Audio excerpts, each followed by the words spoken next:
Մատերիա գոյություն չունի։ Մենք սկզբից սխալվել ենք նյութի հարցում։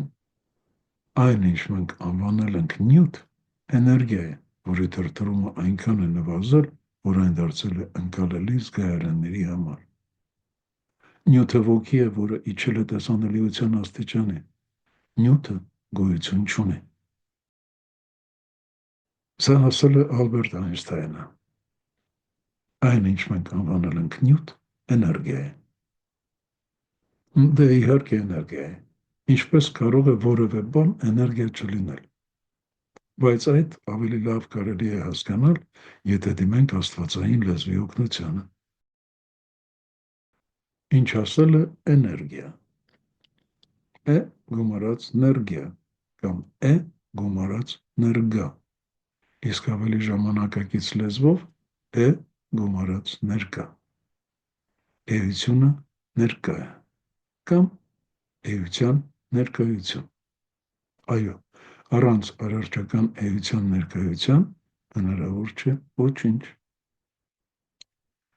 Այն, ինչ մենք անվանել ենք նյութ, էներգիա է, որի թրթռումը այնքան է նվազել, որ այն դարձել է ընկալելի զգայարանների համար։ Այո, դառնալով մատերիա, էներգիան դարձել է տեսանելի, շոշափելի։ Իսկ ինչով ենք շոշափում։ Մոտերով։ Ասելով, թե էներգիան դարձել է ընկալելի, Այնշտայնը նկատի ունի, որ այն դարձել է շոշափելի մատերի համար։ Մատերիա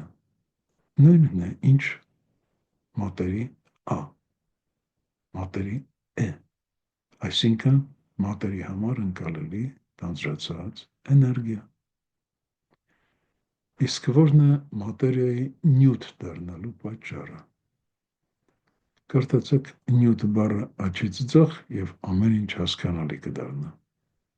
Թույն։ Այո, դա այն է, ինչը թունավորել է, աղավաղել է մեր իրականությունը, ինչի պատճառով էլ մենք դադարել ենք հասկանալ, որ ամեն ինչ էներգիա է։ Բայց դրանում սխալ ոչինչ չկա։ Այդ էր պահանջում մեր փորձը։ Պետք է տգիտանայինք այնքան,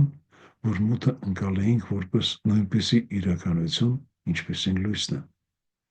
Քանզի միայն հավասար ուժերի դեպքում կարելի էր կատարել արդար ընտրություն, ինչ էլ հենց մարդկությունը արեց։ Մարդկությունը